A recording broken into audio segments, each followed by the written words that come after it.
Mesdames, Messieurs, bonsoir. Bienvenue à tous à cette nouvelle édition d'information sur Nyota Télévision. Dans l'actualité, ce 13 décembre 2013, cette bonne nouvelle qui va faire plaisir aux usagers de la route de la ville de Lubumbashi. La période de courtoisie routière est annoncée pour les fêtes des fins d'année. Le maire de la ville, Jean-Oscar Sangouza, annonce les dates du 15 décembre 2014 au 14 janvier 2015. Nous en reparlerons avec Maurice Mazel. L'actualité, c'est également cette descente sur terrain qu'a effectué le vice-gouverneur de province, Gilbert Poliakchibal, est allé au croisement des avenues Mama Emo et Mouero, et également dans une ferme au quartier Kalebuka et à l'Institut Kilimanjaro. Le ministre près le gouverneur a accompagné donc de ses collègues des mines et des affaires sociales. Ils se sont entretenus avec la directrice générale du Fonds national de promotion et des services sociaux. La rencontre a eu lieu ce samedi 13 décembre 2014 et au cours des échanges, il a été question de recommandation de 2 conférences nationales minières organisées récemment à Lubumbashi et dans la ville de Goma. Se rendre compte des dégâts occasionnés par la grosse pluie qui s'est abattue récemment dans la ville de Lubumbashi. Le vice-gouverneur de province Gilbert Poliakchibal est descendu sur terrain. Il était tour à tour au croisement des avenues Mama Emo et Mouero dans une ferme située au quartier Kalebuka. Il a également inspecté l'Institut technique Kilimanjaro. Edouard Kankou.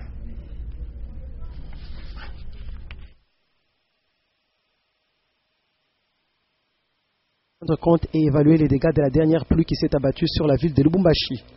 Accompagné du ministre provincial des Affaires sociales, ensemble, ils se sont rendus au croisement des avenues Mouero et Mama Emo, où un bâtiment s'est effondré.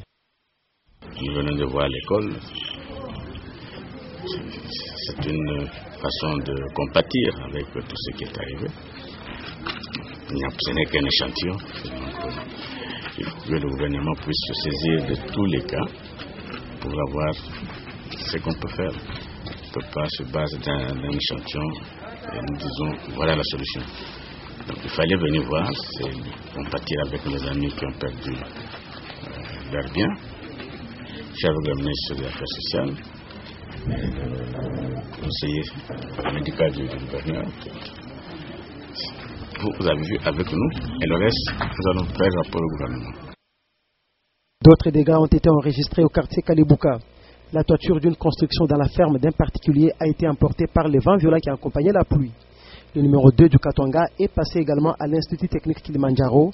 Les dégâts étaient considérables vu que la pluie est intervenue pendant les heures de cours. Voilà, mesdames, messieurs, puisqu'on parle des dégâts causés par la récente pluie qui s'est abattue sur la ville de Lubumbashi, il faut retenir également l'écroulement d'un bâtiment, qui a été enregistré sur l'avenue Lomami, et c'est l'occasion également de reparler des normes à respecter dans la construction de bâtiments. Et à ce sujet, je vous propose d'écouter Serge Kalonji, qui est architecte. Il est au micro de Célestin Muganza et Richard Chimba. Bon, j'ai vu le bâtiment. Pour ce bâtiment-là, il y a un problème d'exécution. Parce que lorsqu'on construit un bâtiment au centre-ville, il y a des mesures de sécurité qu'il faut prendre, pas seulement au centre-ville, mais partout où il y a un environnement immédiat. Il faut sécuriser cet environnement-là. Ça peut être des voisins, ça peut être d'autres activités attenant au chantier. C'est comme ça qu'on recommande souvent d'avoir la clôture des chantiers qui protège déjà pour que les activités en rapport avec la construction du bâtiment et de toute infrastructure ne puissent pas empiéter sur les voisins et représenter un danger. Mais lorsqu'on construit en centre-ville, au centre-ville plutôt, le danger devient plus important. Parce que au centre-ville, vu que l'espace est petit, on est sur la mitoyenneté. C'est un peu comme les cas de ces bâtiments-là. Alors dans ces cas-là, il faut protéger l'environnement immédiat, c'est-à-dire avoir ne serait-ce un échafaud qui recouvre tout l'ensemble du bâtiment pour que s'il y a des éléments, des projectiles qui quittent le chantier, ça ne puisse pas tomber sur les voisinages et causer des dégâts. Lorsqu'on exécute un projet, il y a le concepteur qui fait la conception et le suivi. Et dans la phase actuelle, c'est la phase d'exécution des travaux. Puis c'est l'exécution, on nous a dit que c'est une entreprise chinoise qui est en train d'exécuter, ou ce sont les Chinois, je ne sais pas si c'est une entreprise ou des individus. Mais lorsqu'il y a un groupe d'individus qui se constitue en entreprise, ils sont sur les Il n'est pas facile de transporter des marchandises à vélo ou par moto sur la route Caravia prolongée, un tronçon compris entre le village Moulao et Mukoma dans les territoires de Kipushi. La route est en mauvais état et les habitants du village environnant ainsi que les voyageurs souhaitent que cette voie publique soit réhabilitée le plus rapidement possible. Un reportage de Jean-Paul Malimba et Mecha Kaimbi. Au village Mukoma, dans le territoire de Kipushi, district du Haut-Katanga, se trouve une école primaire qui fonctionne avec beaucoup de peine liées aux normes pédagogiques. Dans différentes classes, les élèves sont assis sur les banquettes qui n'ont pas de pupitre. Les objets classiques sont déposés à même le sol. Dans cette école du village, il n'y a pas de lit. Donc balabala inakufa mubaya sana tunateswa mvula kama inapika hapa sasa ni problem pakso pite tuende karero kutu kunaenda peleka mampombe bangarie kwa tutengeneze kwa balabala ifike hata nivoa Mukoma. Livres ou des manuels scolaires envoyés récemment par le gouvernement central de Kinshasa aux écoles des provinces. La majorité d'élèves de l'école primaire Mukoma n'ont de... Voilà, mesdames, messieurs, nous allons plutôt maintenant parler de la route Kasumbalesa où un camion en provenance justement de Kasumbalesa avec à son bord plusieurs marchandises a pris feu au niveau du village Lumata, c'est à 47 km de Lubumbashi. Selon les témoins du drame, la principale cause serait une panne technique. Edouard Kanko. Sur la route Kasumbalesa, plus précisément au village Lumata, à 47 km de Lubumbashi, un camion transportant plusieurs marchandises a pris feu au grand étonnement de tous. De l'avis des témoins et passants trouvés sur le lieu du drame, l'origine du feu serait une panne technique. Le bilan de cet incendie est matériel. Le camion tout entier calciné est presque irrécupérable. Pas de pertes en vies humaines. Le chauffeur a été admis dans un centre de santé à Lumata. C'était vers minuit quand nous avons entendu des bruits de gens qui venaient. Ils venaient vers le centre ici. Ils transportaient un monsieur qui était inconscient. Alors j'ai demandé la question de savoir qu'est-ce qui s'était passé là-bas. Ils nous ont dit qu'il y a un camion qui a pris feu là-bas. Au niveau de la cabine là, il y avait une flamme qui a surgi.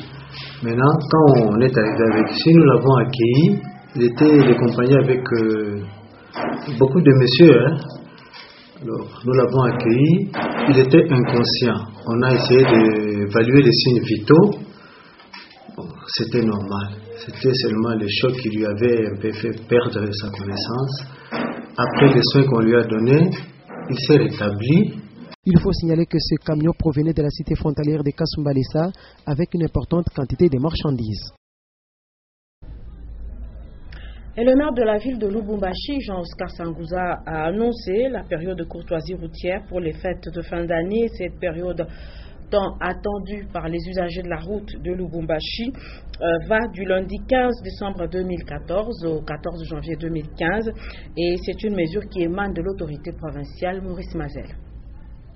La population doit très bien fêter dans le calme et la tranquillité. Lubumbashi est une ville hospitalière et par conséquent nous devons mettre tout le monde dans les mêmes diapasons, dans les mêmes schémas, dans la même vision, la vision des chefs de l'État qui est lui-même l'initiateur de la paix et de la tranquillité. En deuxième position, je venais de transmettre les instructions du gouvernement provincial par rapport à la circulation routière. Donc c'est pour dire que du 15 au 15 janvier, on vient de décréter la courtoisie routière. La courtoisie routière, cela ne veut pas dire que maintenant on doit faire des accidents, on ne va pas être interpellé. Cela ne veut pas dire que maintenant il faut s'arrêter là où vous voulez. Cela ne veut pas dire qu'il faut aller faire les kimbilités. Cela ne veut pas dire que vous allez, les parents, donner des véhicules aux mineurs qui vont commencer à sillonner à gauche à droite. Mais nous devons tous nous référer aux textes légaux.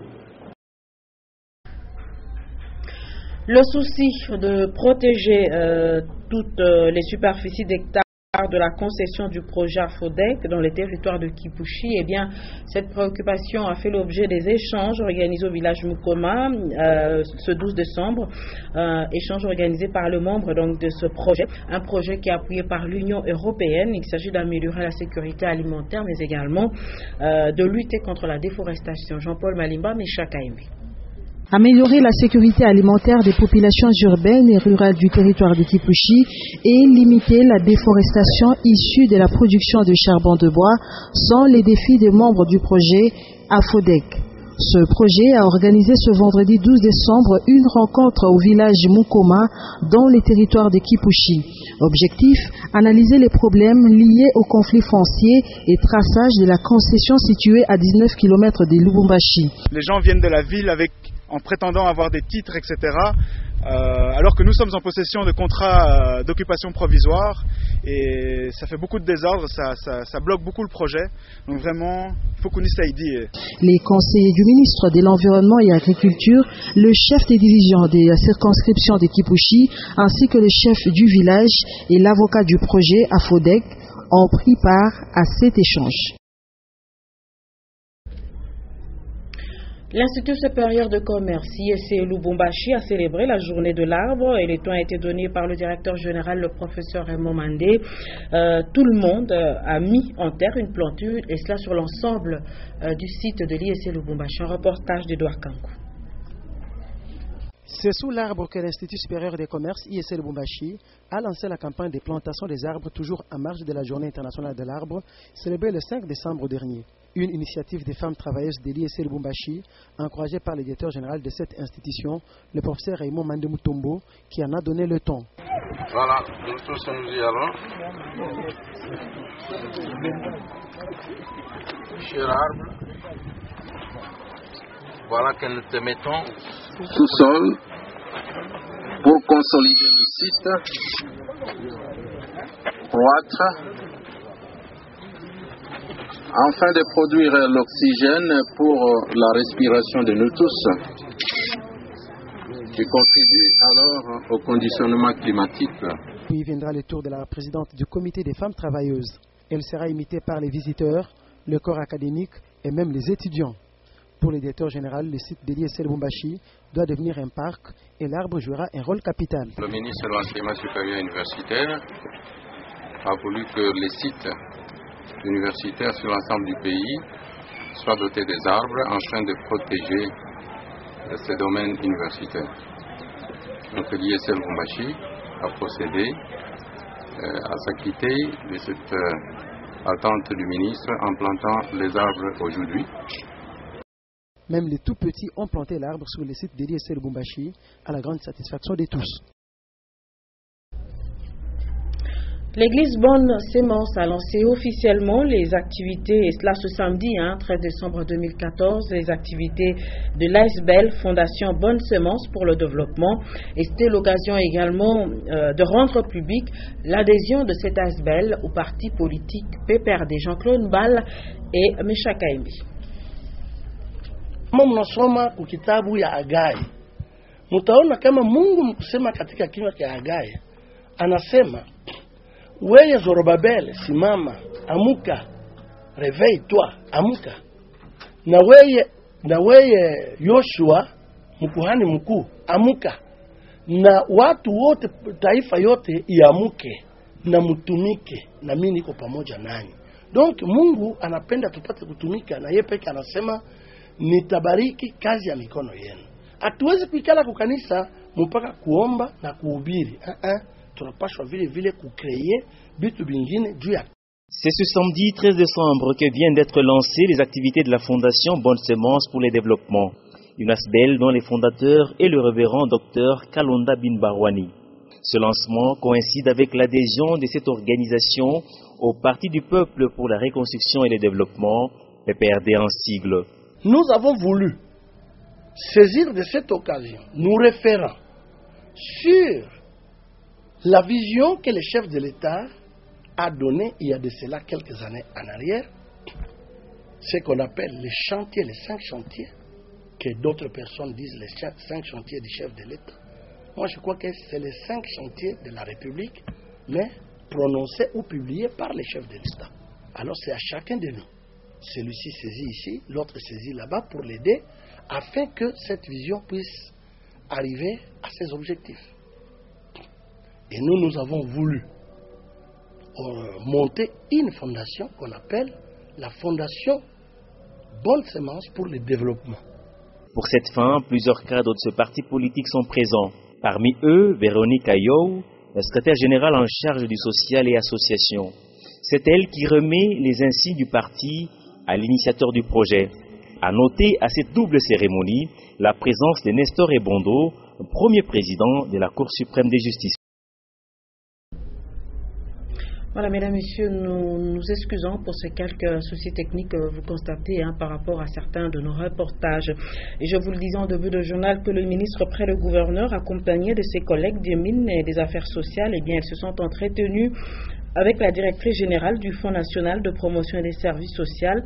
La rencontre a eu lieu ce samedi 13 décembre 2014 et ils ont échangé par rapport aux recommandations de 2 conférences nationales minières organisées à Lubumbashi et dans la ville de Goma. Edouard Kankou, Stéphane Chisso.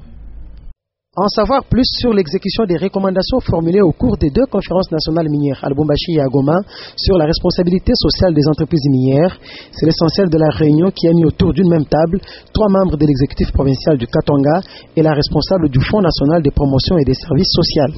Edmond Baz, ministre près le gouverneur, Odax Sompoué des mines et leurs collègues Ilunga Ndioloko des affaires sociales ont souhaité que les actions des entreprises minières aient un grand impact sur la population locale.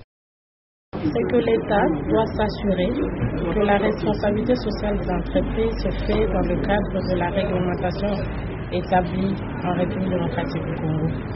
Et pour assurer la population, la responsabilité sociale des entreprises qui concerne les mesures sociales est prise en charge au niveau du Fonds national de promotion et services sociaux, qui est un établissement public sous tutelle du ministère des Affaires sociales et des attributions et qui a comme mission principale d'appuyer l'action sociale et humanitaire de l'État et de servir de banque sociale.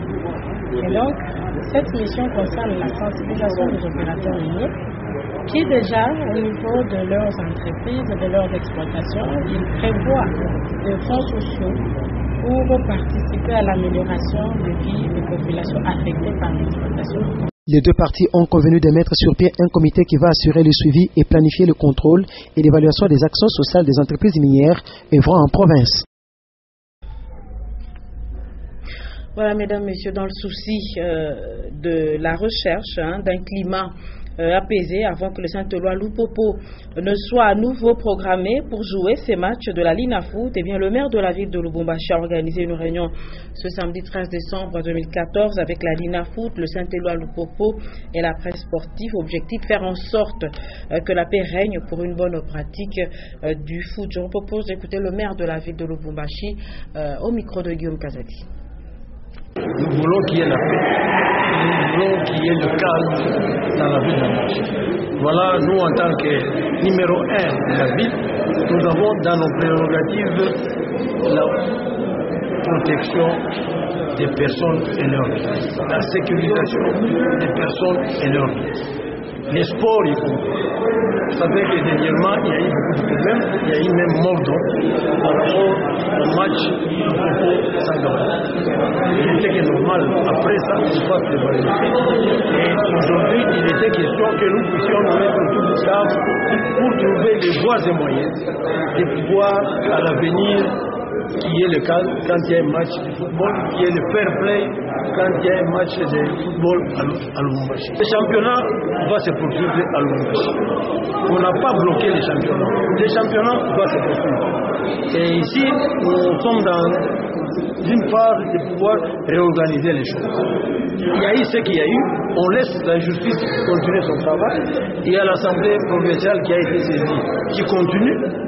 Et nous devons quand même quelque part remettre aussi de l'ordre dans tout ce qu'il y a eu comme organisation, tout ce qu'il y a eu comme bévue lors de ces matchs, le Popo et Sangarani. Voilà, mesdames, messieurs, c'est ainsi que s'achève cette édition d'information. Merci de l'avoir suivi et je vous souhaite de passer une très bonne suite de programmes sur Yota Télévision. Au revoir.